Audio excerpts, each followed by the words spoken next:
देखो बच्चों, आज मैं सामाजिक विज्ञान में आपको भूगोल का और अर्थशास्त्र दोनों का ही चैप्टर पढ़ाने जा रहा हूँ।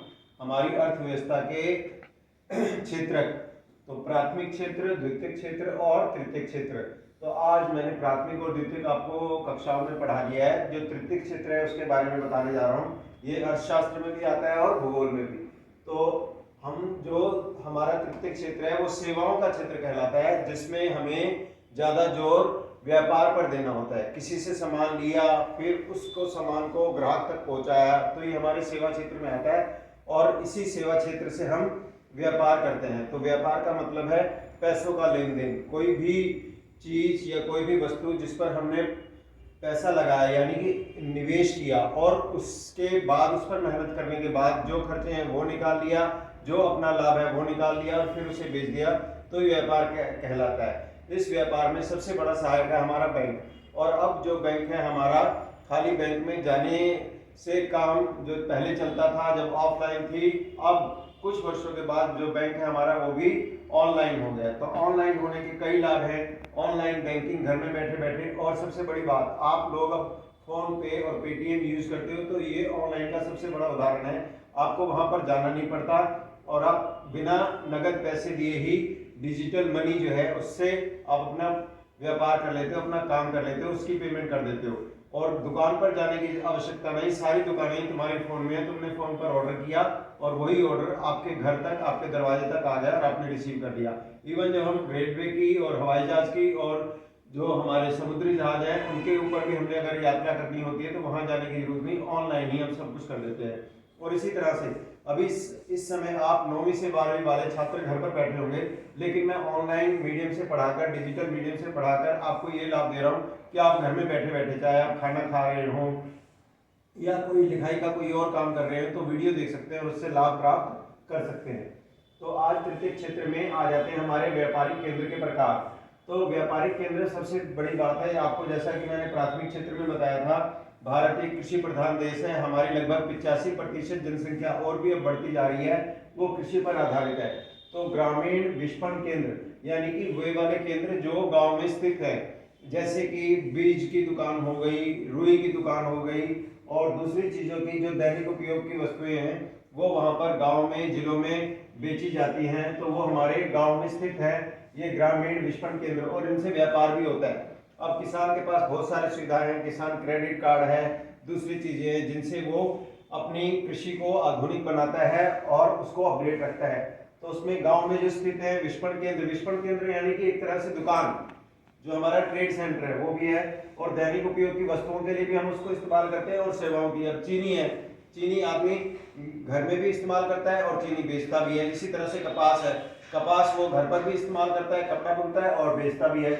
फिर उसके बाद जो ये हमारा दैनिक उपयोग और व्यापार के लिए भी हम इन सेवाओं का उपयोग करते हैं। सीमित क्षेत्र, तो अभी हमें सिर्फ अपने देश में बेचने के लिए, दूसरे राज्यों में बेचने के लिए हमारा सीमित क्षेत्र है। जब हम विदेशों में बेचेंगे तो उसके लिए कुछ औपचारिकताएं होती हैं, उन्हें हमें पूरा करना होता है। जीएसटी नंबर लेना होता है, पैन नंबर लेना होता है, इन सब चीजों से हम पूरा करते हैं। हॉट, पैट या साप्ताहिक बाजार, अब जैसे आज मान लीजिए वीर बाजार है, तो आज रमेश नगर, जहां पर आपका बोर्ड का सेंटर है, जहां पर आप पेपर देने गए हो 10वीं वाले बच्चे, तो आज शाम को वहां पर वो साप्ताहिक बाजार लगेगा। और हॉट, जैसे आप कनॉट प्लेस में जाते हैं, पालिका बाजार में जाते हैं, तो कुछ लोग सड़क पर सामान बेच रहे होते हैं और कुछ लोग हॉट में होते हैं और शॉपिंग मॉल में भी जाते हैं। तो हम इन्हें तीनों तरह के जो हमारे व्यापारिक केंद्र हैं वो आते हैं, और इसमें दुकानें भी आती हैं, शॉपिंग मॉल में आते हैं, कहीं कहीं वस्तु विनिमय, और कहीं कहीं पर हम कृषि वाले देखते हैं कि हम चीज लेते हैं और उसके बदले में चीज हमें वापस मिल जाती है। तो अधिकतर जैसे गोबर है, गोबर के जो उपले होते हैं तो किसान वाले एक दूसरे को उपले दे देते हैं और उससे दूसरा सामान ले लेते हैं। मान लीजिए उसके घर में झाड़ी है या और कुछ है, तो संगठित और असंगठित क्षेत्र, उस संगठित क्षेत्र जो सरकारी क्षेत्र है या सरकारी के साथ जुड़े हुए हैं वो अनौपचारिक, जो प्राइवेट नौकरी वाले हैं, जो संगठित क्षेत्र नहीं है वो अनौपचारिक केंद्र है।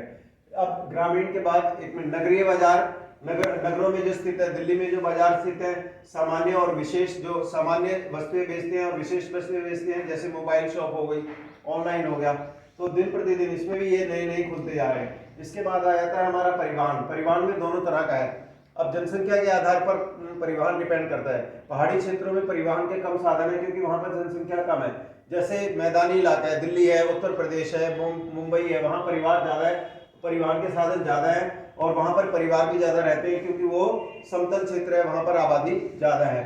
तो इससे हमें क्या फायदा होता है? एक तो जनसंख्या का आकार बढ़ता है, फिर भू आकृति के आधार पर हम परिवार के संसाधन तय करते हैं। इसमें व्यक्तिगत और वस्तुओं दोनों का लाना ले जाना है, क्योंकि ट्रक में हम क्या करते हैं? वस्तुओं को ले जाते हैं, बस में भी क्या करते हैं? हम व्यक्तियों को ले जाते हैं। तो व्यक्ति और वस्तु दोनों चीजें आ गई। और दो या दो से अधिक जहां पर एक जगह मिलता है तो हम उसको टर्मिनल कहते हैं। हवाई जहाज का टर्मिनल है, एरोप्लेन टर्मिनल, बसों का टर्मिनल है। इसी तरह से जहां पर एक स्थान पर कई गंतव्य स्थानों पर जाकर, कई मंजिलों पर जाने के लिए जाकर जो स्थान बनाया जाता है उसको हम